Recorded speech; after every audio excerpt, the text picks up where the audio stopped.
You unlock this benefit with the key of Patreon. Beyond is another dimension. A dimension of thought. A dimension of speculation. A dimension of mind. You're moving into a land of both waffle and substance. Of things and ideas. You've just crossed into the podcast zone.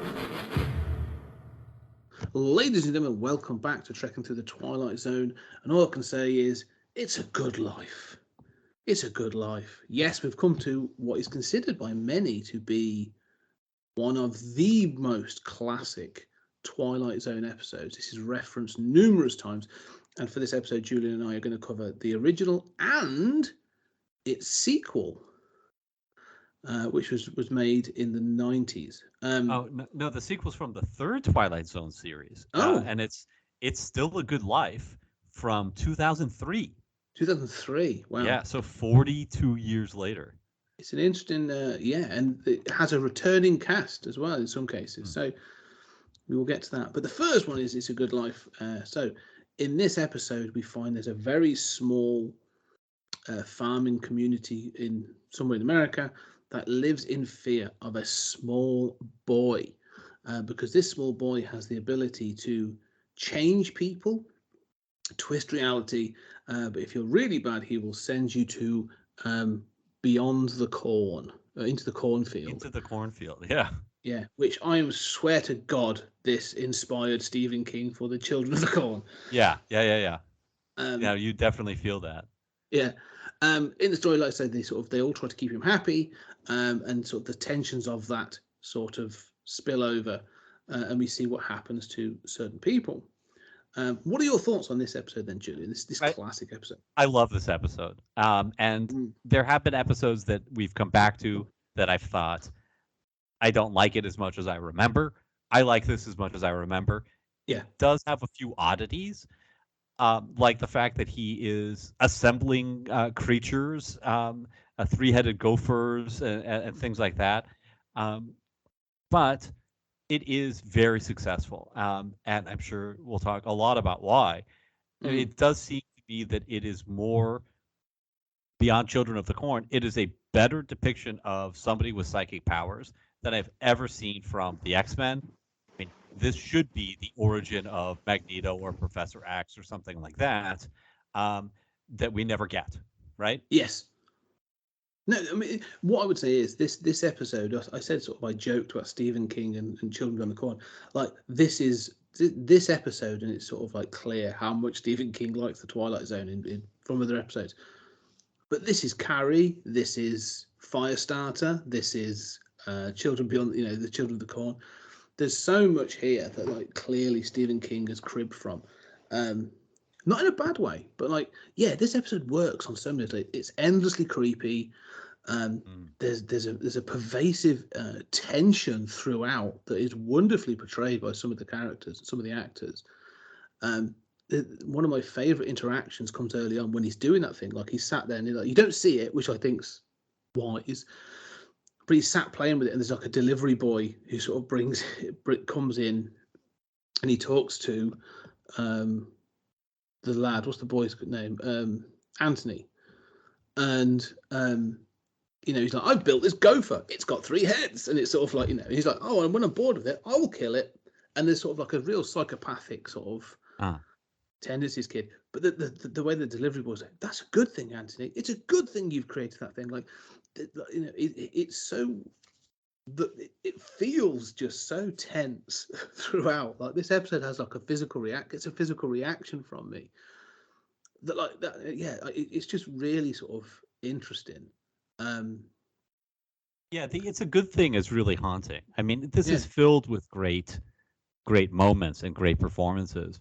I think that fear that you describe in the adults comes through so well. And that sort of refrain of, oh, it's real good that you did that, Anthony. I mean, it reminds me of Martha Stewart, saying, it's a good thing, Well, no. But, this sort of like fear of power, fear of fascism, fear of this monster. And even just the opening narration, which has got to be one of the longest opening narrations, complete with multiple shots that Serling is illustrating. and it's all about the monster and how the monster has dominated Peaksville and blah blah blah. And then, of course, the reveal is the monster is this child, um, and that's basically the entire episode right there. But like we've often talked about how we like episodes with a good through line that know what they're doing. This is really an exploration of an idea, and I think an incredibly brave one, like an incredibly dark one. What the hell were you thinking airing this in 1961? Yeah, no, I mean, this was like you say about the X-Men, like this predates, X-Men and all this other stuff. But like, yeah, like there's moments in this, and there's even like some of the topics, like when they have the, when they're having the party and they're all sort of like the parent, the dad's trying to sort of talk to him about what's he done in the barn, like what has he done to the cows. Like there's all this sort of like stuff off screen that your imagination, gets to run wild sort of thing. And it sort of it just keeps coming back to this to these performances. Like you said, this through line of fear and tension, sort of like and it comes like one of the best episodes, or the best episodes that we have come back to, or the ones I've always enjoyed, have been those sort of things where paranoia or tension or fear has really played out. Like The Shelter we talked about recently, The Monsters Come to Maple Street, like those ones that sort of like claustrophobic. And this is another one of those where like those performances and this idea of fear of something in our midst, there's something that sort of like we can't control or whatever, comes out and it has an impact on a community, where like the events are sort of like irrevocably broken, or something happens and you're like, you can't come back from that. It just sort of I love this thing of sort of like I'm trying to think of a good example, like the piano playing, when the guy's playing the piano and the kid's sat there, and it's just sort of like everyone's just like, yeah, keep him happy, just keep playing. Right. And the guy in the background's getting drunk, and I'm just like, shut up, like, yeah, just let the kid play. Oh. Like it's the looks in their eyes as they're watching what's happening, and the piano player playing loudly to cover up the Dan whose birthday it is, right? Which makes it all the more horrible. The reactions to his wife saying, please stop, as others stop her, thinking you have to save yourself, right? We all have to save ourselves. Dan is about to die and we all know it. Like, this is a kid is about to murder Dan on his birthday, and we all know it, and we've got to think of ourselves. That is some holy shit dark stuff. Oh yeah, like you say, when they're sort of telling her not to intercede, they're like, and like you said, there's the acknowledgement of like, oh no, Dan's crossed a line. Like there is no, like he's pissed off Anthony. There's no, as far as Anthony's concerned, he's a bad person. Yeah, and you're gonna watch your husband die. Save yourself. More than that. Oh yeah. Because again, like you say, because often they sort of like he just disappears. Thing like this, because you've seen it happen. The two where it sort of leads up to it, the thing is the dog. Like you get the dog, which I find fascinating. Like it keeps yapping and barking, and he's like, it's a bad dog. He's a bad boy, and it just stops. And the dad's like, what did you do? It was a good thing that you've killed that dog, or you've sent it away, or whatever. And then, so he's able to just do it. So he could just kill these things or send it away, but he turns. Is it Dan? Isn't it? Dan. Yeah. Turns him into a Jack in the Box. A dead Jack in the Box, but with his head on the top. Yeah. And it's done well. They know they're limited on their special effects budget, but it's done with a shadow, and then you just see this head sort of like his head bobbing back and forth. And the reaction from people, and I love the fact that like the dad is just sort of like, send it away. Like, come on, Anthony, like, please send it away. And it's horrifying that like that's going to scar people. Like that thing of like, oh, I know why they can't do anything. And obviously they get around this idea of like, because I'm going at one point I'm like, just kill him, just, like, but they realize that he's psychic as well. Like he can feel when people are sort of thinking ill of him. So the moment you think about that, like you're done for. Like there's no you can't premeditate anything. Yeah, it's not really clear to me how that works. Or rather, I should say, I'm not convinced by this depiction. Um, in other words, I think we cannot control our own thoughts, and the idea that I mean, we can try to think happy thoughts, but I mean, if you watch your husband turned into a jack o' lantern in front of you, or Mm. a jack in the box, you are going to freak out, right? Yeah, yeah. There is no part of your mind that is going to be like, it's a good thing, you know? I mean, so I'm kind of not convinced by this. And there are characters who are clearly, um, that character in the beginning who's clearly petrified of Anthony Yeah. and is, talking to Anthony's mother and is clearly just petrified. You cannot hide that from your thoughts. So I don't really buy this. Unless it's like he only occasionally gets glimmers of what people are thinking. Well, I think one of the things I would say is because we got to remember like that he's still a 6-year-old boy, and so there's no sort of one of the things that I would, I'm nitpicking. There's no timescale for how long they have been in this situation because he is only 6, and so what I would say is, having known some 6-year-olds, there's an element of like. There's areas of nuance that as adults we can sort of maintain. There's sort of like there's that surface level positivity and all sorts of stuff. Like it's tinged or even flooded with fear, but there's enough there to be like it's good. Like they're still feeding his ego, which is enough for Anthony to be satisfied. It's only when there's really almost external or impulsive behavior that sort of pushes him over the edge, like when the guy who's the farmer whose dog killed, he's coming with his gun basically. Like he turns up, he's going to come and kill Anthony, and he's like, no he's not, done, I've sent him beyond the corn.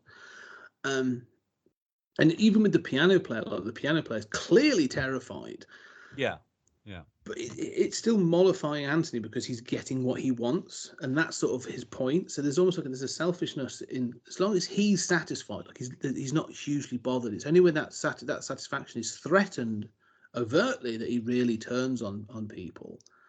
Because even like is it his grandmother, I think, that sits on the patio, he's taken something away from her, and she's still, she's a little bit basically like lobotomized her. Yeah, and so she's almost openly going like, yeah, he's a brat, like like he seems fine with that.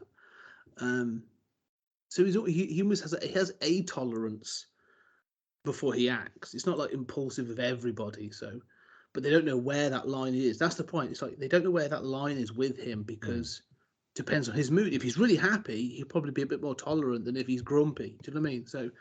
Yeah, and that's typical of dictatorships in general, right? Like, Yes, I mean, exactly, in a weird way, this does a better job than the Mirror 2 episodes before in depicting a dictator.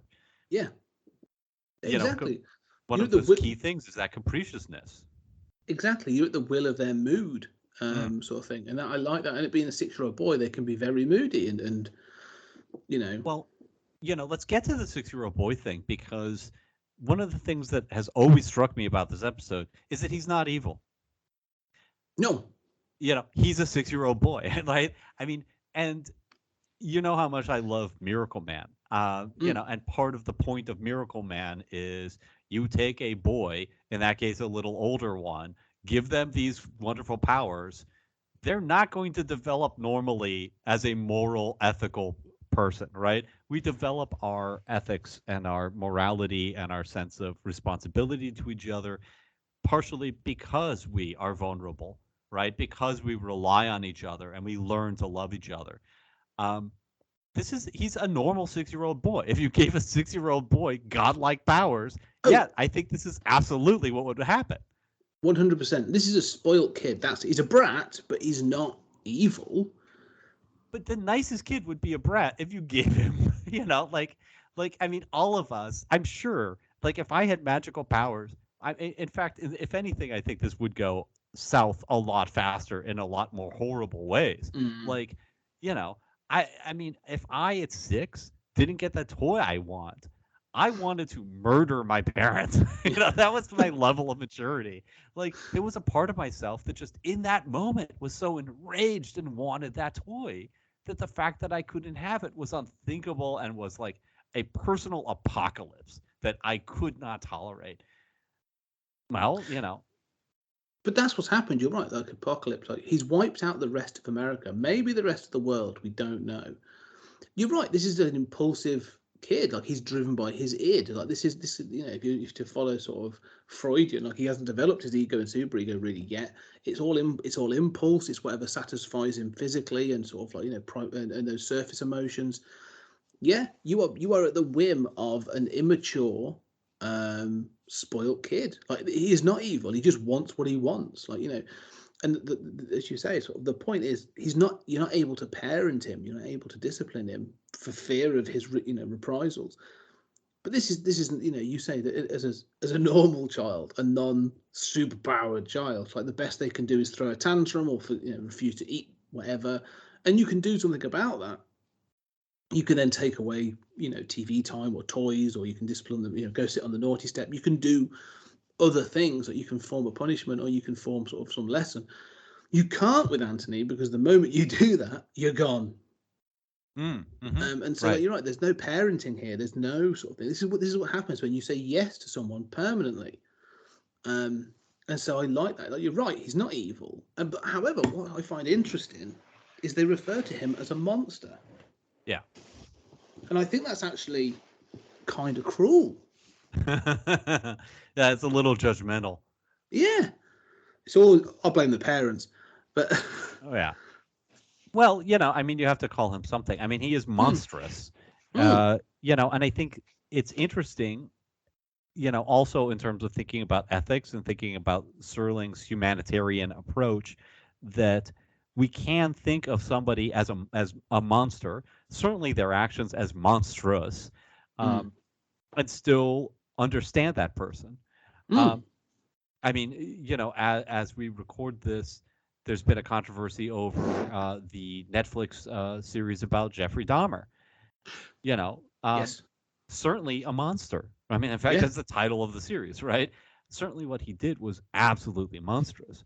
At the same time, I'm capable of having some compassion. This was a broken, damaged person. No, I think that's the thing, isn't it? Like you say, this is one of the things that's kind of interesting about this episode and others we've seen, but like this one in particular, is that thing of like, well, this boy Anthony is actually a consequence. I mean, granted, his powers are the real reason, but he's a consequence of not being able for these adults not to able to adult. They can't be the adult in this relationship, and so you end up with this monster.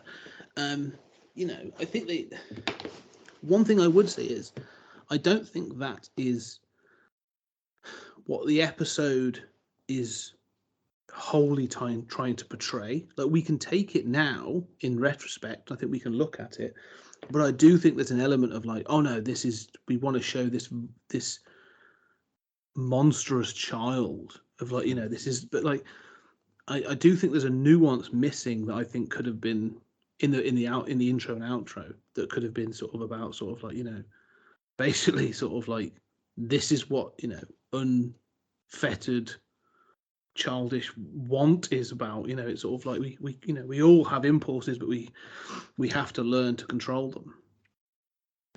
So if you want to be a jerk, you can say like, witness what happened to Generation Z. They got everything they wanted from their tolerant parents. Almost like, you could have this as almost a sort of like, totally like, that next generation, spoilt brats. They got everything they wanted, and look at the state of them. Like you could do it that. I think for the record, we don't agree with that. No. But that's there's a reading of this in that way. But I think this, one of the things I like about this episode is, like you say, that it doesn't, although there's the judgment of calling him a monster in the intro, which I think is fine. You're right. You've got to have a sort of a hook for the intro. I would say the rest of the episode is pretty non-judgmental. Yeah. Like, no one blames the parents, as in like no one seems to go to his mum and dad and like, they're sort of like, there's a bit of like fear, but there's no one sort of outright saying like, you created this thing that's killed the world. Like, it's your fault. There's none of that sort of like. It's more about the actions than the sort of the reason. Yeah, for that blame, you have to get to the sequel, Yes. in which that does happen. Curiously, 40 years later.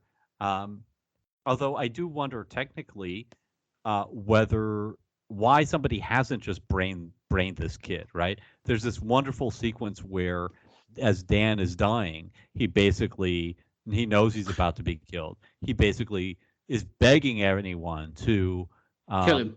yeah, to kill him. Just grab something, brain him while he's focusing on me. Use my death, make my death mean something.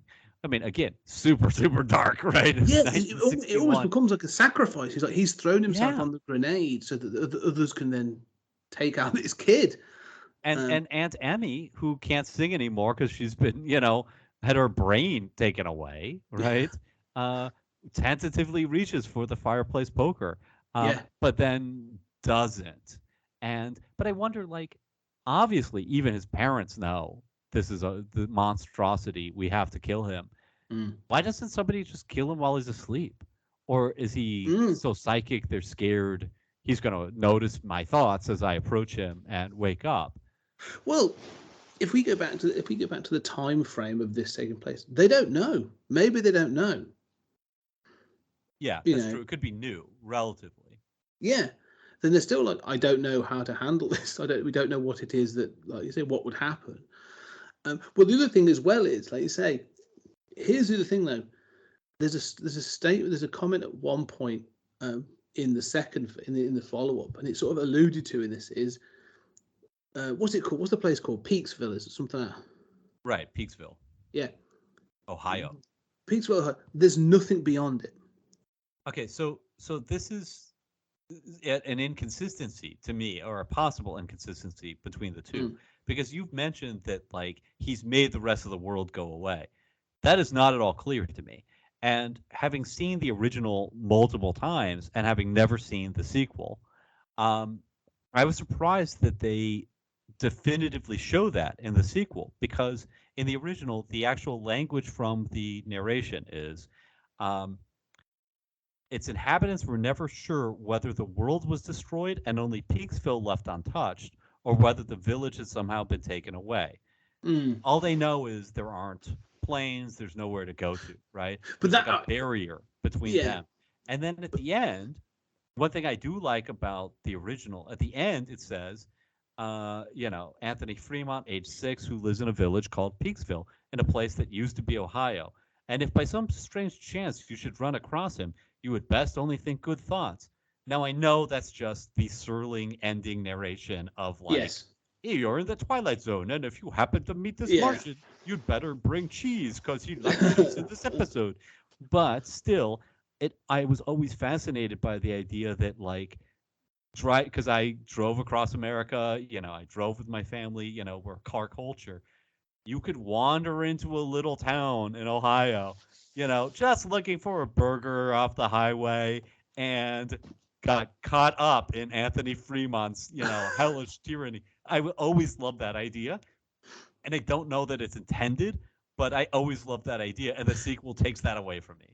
Okay, I went the other way. So I like that idea that there's potential for you to sort of trip over this and be caught up in this trap and this sort of Peaksville hellhole. But I took it as like something's gone. Either they've been taken away or the world has gone.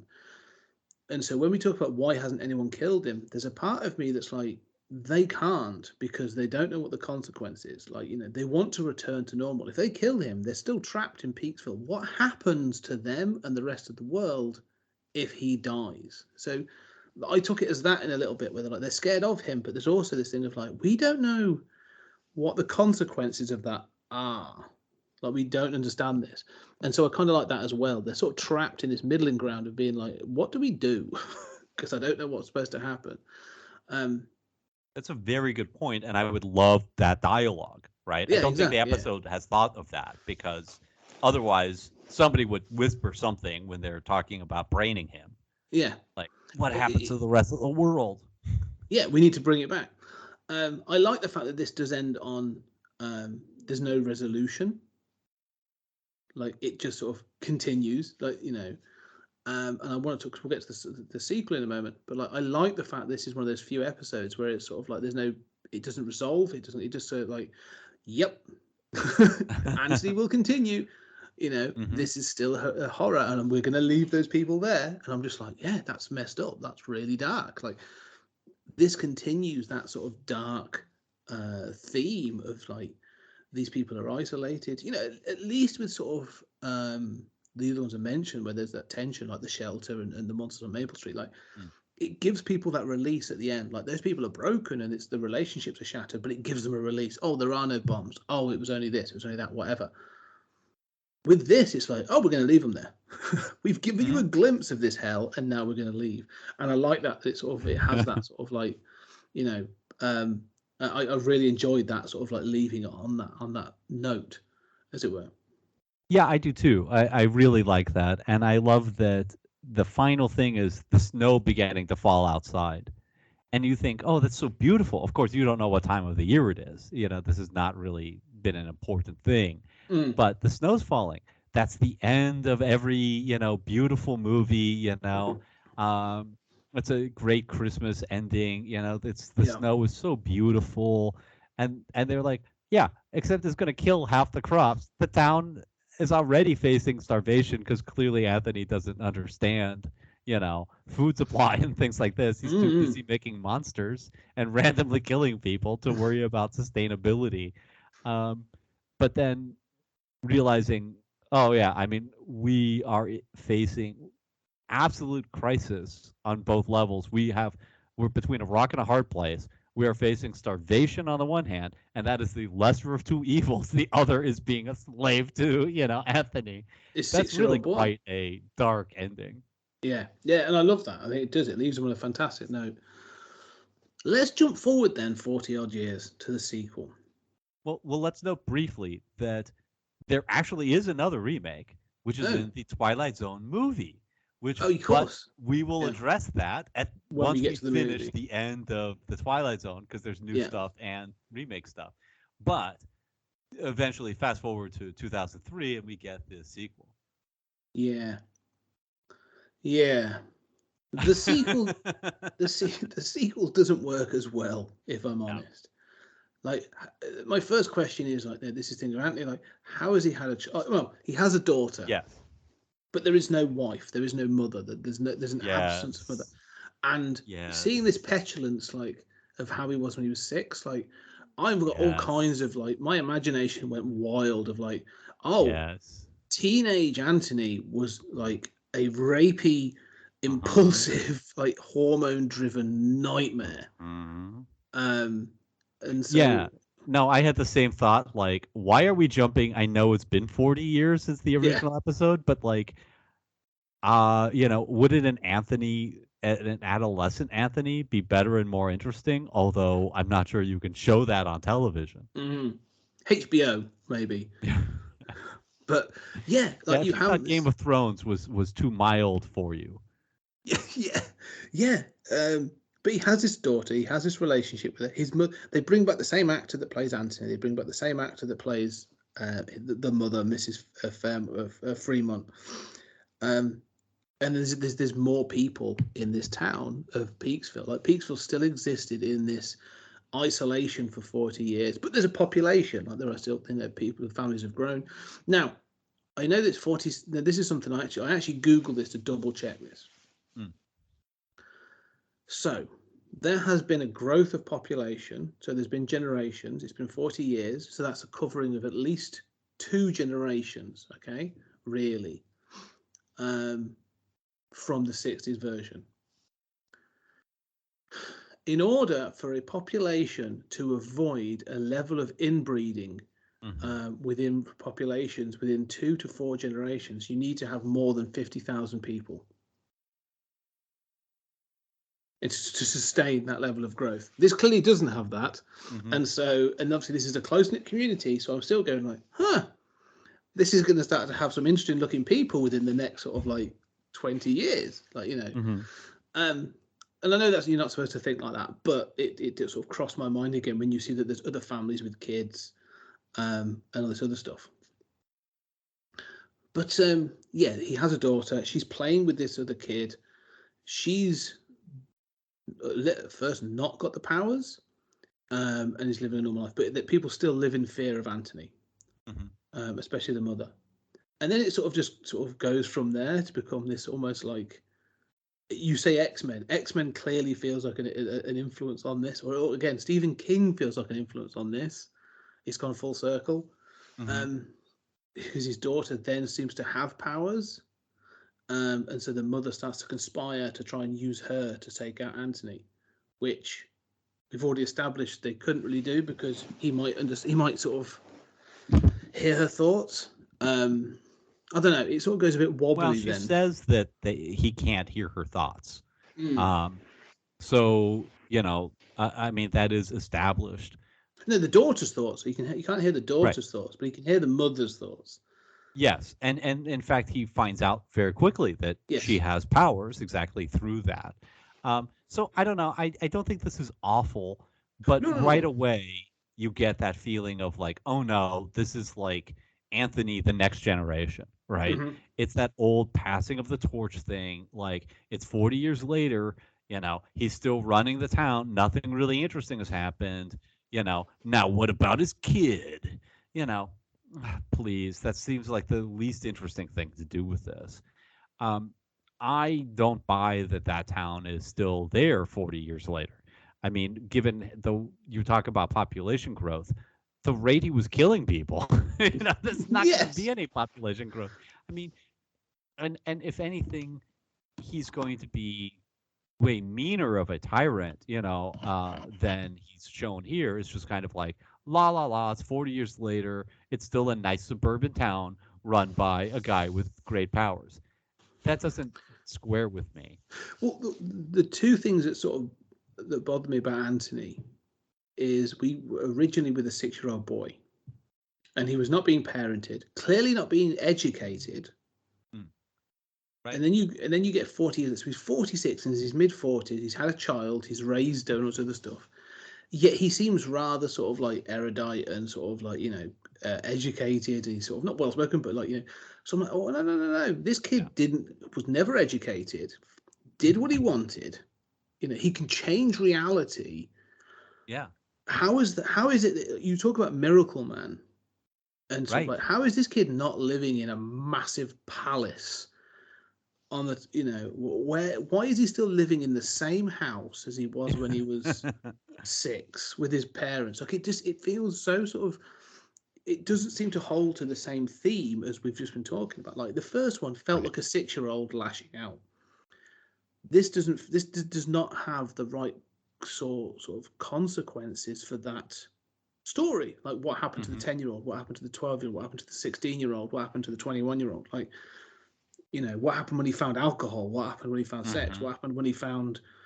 Oh, yeah. No, he's going to find sex, and the whole town is going to be scared for years beforehand. Like, what happens when Anthony hits puberty? You're going to have people killing their daughters to avoid being around. I would say they wouldn't kill. I would say they would be disfiguring their daughters.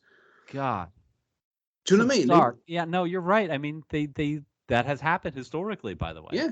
Now, I mean, this is some dark shit. Like, Anthony's hitting puberty. Like, then the mothers are going to say, "Do you think he'll come after us?" Like, are we safe? Like, don't go out for cheerleading squad this year or next.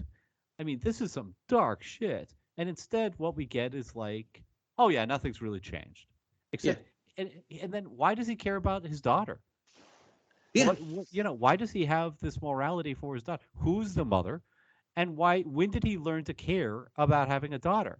Did he love the mother? And so this is all that remains of her? I don't know. I mean, when did he learn to care? I don't know. It doesn't seem like, because everything, his behaviors and actions in this film as an adult suggest a level of parenting. Like you say, because he has morality, he's actually got sort of an element of sort of sense of right and wrong and stuff. Like, none of that would exist. You'd have some sort of like Trumpian dictator sat in a castle killing people at will. Oh yeah.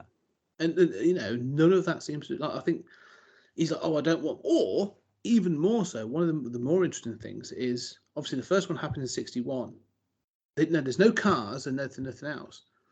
But why are they not all dressed exactly the same as they would have been in 1961? Like, I know I'm picking fault. Excellent. No, that's an excellent point. Because it would have not have evolved, would it? You wouldn't have had the influence of the rest of the world. So I still feel that there's some ideas here. This idea of the clash of generations, this next generation wanting to fix the fault of the previous generation. I'm sort of fine with that, and I kind of like that idea. And let's get to the bowling alley scene as well. Mm-hmm. Because there's this thing of like, he's grown up and it's like, everyone's like, oh, look. And the guy sort of fakes his, he bowls terribly and stuff and on purpose. And he's just like, oh, I want a challenge. I don't think he's faking. Oh, the first one is, he literally throws it into the gutter. Well, no. So what happens is he like bowls another strike. And apparently, they all say like, oh, you're the best. And he wants somebody to play him. So he forces somebody to play him, and then that guy begs and says like, "I'm a terrible bowler. I don't bowl," And then he like, first of all, why is there a bowling alley? I mean, why has that survived? Why are people talented? Like, who's going to the bowling alley? Who's like, I hope Anthony doesn't murder me tomorrow. But bowling can't wait. I don't know. But then that guy, you're right. The guy seems petrified, but Anthony is mad at him for not playing, and is clearly considered killing him for not playing better. And he still does better, but he still gets a gutter ball, which is closer to the pins. And he says, I am trying. And Anthony, so I think he is trying. Okay, maybe the second time. I think the first one feels like a sort of like, I want him to win. But the second one gets a lot closer and then does gutter ball, doesn't it? So fair enough. That's a good point. Yeah, but again, it sort of feels like this scene of like petulance again, where everyone's. It's the same as like the TV or the music from the first episode, but everyone's terrified of the sort of his lashing out, and that's the first time where I'm like, oh, I'm getting that tension that I felt from the first episode, and like people like really not sure which way his mood's going to swing, so they're not entirely. They're all sort of like what they call sort of like treading on eggshells because they don't know what the right thing to do is because he's not sure what he wants them to do, and so I kind of like that. The one thing I would say is the sort of you say about this episode as well. I want to sort of touch on one thing. Like you talk about, we don't get to see the true effects of the Jack in the Box from the first episode. Like it's implied and it's creepy and it's wonderfully done. We do see someone set on fire in this episode. Yeah. Like he's still doing horrific things. And so, again, like, but he's played more evil in this time because he's given that sense of right and wrong. He has that morality with his daughter, yet he still makes these choices. And this is where I think that sort of by giving him that daughter and that sort of morality, almost like it makes him evil. Like he's making a choice to be evil by killing someone and taking their, her friend and whatever away. Yeah. Yeah, I guess. I mean, I don't know. I mean, I find it hard to think about this in any serious way as an extension of that first episode. Yeah. I mean, it is instead using the same characters, but just interested in a very different thing, which is really that daughter story, right? I mean, it's the classic, here's the next generation, story. We all know that. We've talked frequently about how that's a trope these days in every franchise. It might be the least interesting way of going, but that's certainly, what about the ending then? Let's talk about the ending then. End result is of this. There's a confrontation between father and daughter about the use of her powers. And she basically confronts him and says, you're lonely. And you find that her power is the ability to bring people back from the cornfield or wherever it is. And the end result is she brings back the rest of the world. Like you see an aeroplane and then some people pull up at the end of the drive and looking for directions and stuff. And this comes to your point because the rest of the world seems to have carried on. Yeah, I don't understand. So I really don't understand that. This whole relationship with the rest of the world makes no sense to me. No. Well, I think I'm almost reading now going, okay, they were taken out of the world and rather than the world taken away in some Yeah. capacity. But then, so the rest of the world is carried on. So this actually, but what I said is like the ending is almost sort of, you've got this idea. Is it Forrest Whitaker that then sort of leads us out, Right. and you've got this idea of sort of like, oh, it's I don't get the end of it, but to me, this is still another horrific ending where I'm like, Yeah. oh, you have just released two truly sort of like powerful beings onto the rest of the world. Like the moment this guy gets stuck in a traffic jam or gets spoken at by a cop or someone at Starbucks gets grumpy at him, like he's going to start lashing out. Like this is going to become Kid Miracle. You talk about Miracle Man. He's going to go Kid Miracle Man over everything. Like that's right. No, absolutely. And I think it's the ending that I most like about this. Yeah. Because the daughter, all along, we're used to the cliche of these narratives of like, rejecting your supervillain parents and that kind of thing, right? We're so used to this cliche. And here, the daughter is begged to kill him. And you have the moment where it's going to happen or it's not. And she sticks by him and she literally kills basically the whole town that's gathered. Yeah. I mean, and you watch them disappear. She straight up starts murdering people left and right. And you're like, oh my, this has gone horribly wrong. Horribly wrong. Yes. And just really dark. And I think it's here where I get what they were doing. Yeah.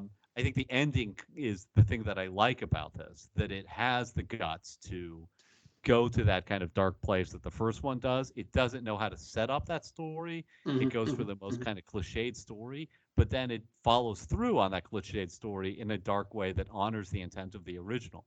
And you're right, they're going to New York, right? They're now firmly in our world. There's no barrier between them. He's not.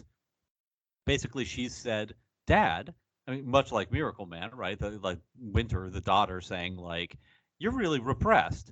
Like, Dad, you had all this power, and the great thing you did with it was run this tiny little small town in Ohio. She's like, let's go to New York, and clearly the world's about to get fucked up. Yeah, I mean, have you seen the film Bright? This made me think of Brightburn. Have you seen the film Brightburn? No, I have not. Okay, it's not a fantastic film. It's but it's worth checking out because it has this concept of what would happen if Clark Kent was going through puberty and didn't have Ma and Pa Kent to calm him down. Like you have a boy with superhuman powers that starts to throw a tantrum and is actually sort of realizes he's beyond and above the people in his small town. And it sort of has that he ends up sort of killing people and stuff. Like it's an interesting film. Doesn't quite fully pay off at the end, but it's got like an interesting sort of ending. But that's exactly what this is. You go, oh no, this is what would actually happen. Like a petulant teenager would start taking it out on people.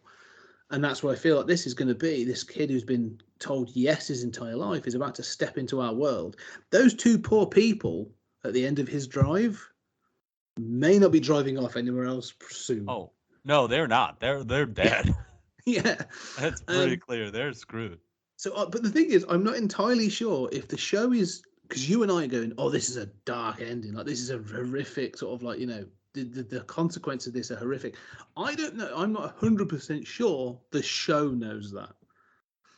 Really? Why? I don't know. It still sort of feels like they're trying to give it like a happy ending of like, you're lonely, you need to see people, and that the world can sort of, is a great place and you can straighten him out. I'm not entirely sure it's 100% behind this notion of like, Anthony's out to kill the world. Yeah, I think the fact that she's more evil than he is. She has casually murdered the entire town, basically. I mean, he has toyed with them. He's dominated them for 40 years. He's killed lots of people, but he's not just, waved his hand and slaughtered a room full of people the way she has. Yeah. He's taken back by it. I know what you're saying. Like, there is a little sort of like, father-daughter moment. We're going to have an excursion together, kind of happiness to that. But I think there's a kind of wink to it. There's a kind of like, oh yeah, we're going to have a real relationship now as we casually murder half the world. Yeah, I mean, you could take it the other way. Like, they get introduced to world politics, and they want to be good. Or we want to have we want to use our powers for good. Okay, well, we are Americans, and so we see that sort of Iraq or Iran or Afghanistan are evil. Whoosh, gone. Yeah, they start wiping out countries off the face of the planet and stuff. There's. I'd like to see that. How does that, does that get weaponized in some way? Do they get manipulated through their sort of naivety of some kind? I don't know, but yeah, there's a lot of ways to go with this. All of them interesting. But here again, it's almost like the ending of this episode is so much more interesting than the setup. yes, I want to see what happens next, but I also think, wow, where were those guts all along? yeah. No, it should have had. The last, like you said, the last sort of 10 minutes, I suppose, of this are actually where it really pays off, and I do enjoy it. The start, it has a very slow start, and I think it's a bit padded out, but it does. It ends on a good note that I'm like, oh, I like this. This is kind of cool. Yeah, I agree. I also have the very mild objection as a final thought. Like, I don't like when the narrator, who's supposed to be objective, says something that is then proven not to be true, and the narrator says she does not have powers. Yeah, that's the opening gambit of this thing, isn't it? That sort of like, yeah, it's unclear. It should be unclear that she has powers, or I don't know. But yeah, no, I like this. As a final note, I think like this is it's a fun follow up. It's an interesting idea. I don't think it hits its full potential. Like you said, like there's a 40-year history that I'm like, I want to know what happened. Like I want to know like the horror that they went through when this guy got angry or whatever when he was a teenager. Like how did this person rebel when you've been told yes all the time? Like what happened there? Could be quite interesting. But yeah, this is good fun episode. And so the first one, the original sort of It's a Good Life is excellent. It's definitely sort of up there as one of my favourite episodes of the Twilight Zone so far. And it stands up. It really does stand up with excellent performances, excellent execution. And yeah, I would even say it's probably the first of the iconic episodes that we've hit where I've gone, oh, I see why this one is still, regarded so highly 60 years later. So, yeah, you've been a little down on some of the iconic stuff, so yeah. I'm glad to hear that. And for me, most of that iconic stuff still hits, even where it's a little silly. I mean, if I have to criticize, I would say like the whole cornfield thing is not very spelled out. How what is the relationship with the rest of the world? I mean, why haven't they tried to kill him in their sleep? You brought up, what would that do to the rest of the world? I mean, a little bit of dialogue could go a great way there. They don't show the monsters or in the first one, and if he can do that, why can't he make new humans or I mean, I do have a few complaints, and it's interesting the monsters thing is sort of forgotten between the two. That basically it's like, yeah, that was a thing I did, like I played with mud pies and I made living little monsters, but boy grows out of that. I see. Yeah, boys will be boys when they're sort of wiping out the entire population of the world. But yeah. Yes. No. Any final thoughts then? For it's a good life, and it's still a good life. No, I'm quite happy with these, and I'm quite glad that you got an iconic episode where you're like, right on. Yeah, no, this is brilliant. Yeah, I really enjoyed this one. I think it's worth visiting and revisiting. So I probably will go back and watch it again. But for now, anyway, ladies and gentlemen, I wonder, did you think it's a good life? Do you enjoy these episodes? And let us know, because I think this is a real doozy. But for now, anyway, ladies and gentlemen, thank you very much, and we shall see you on the next episode.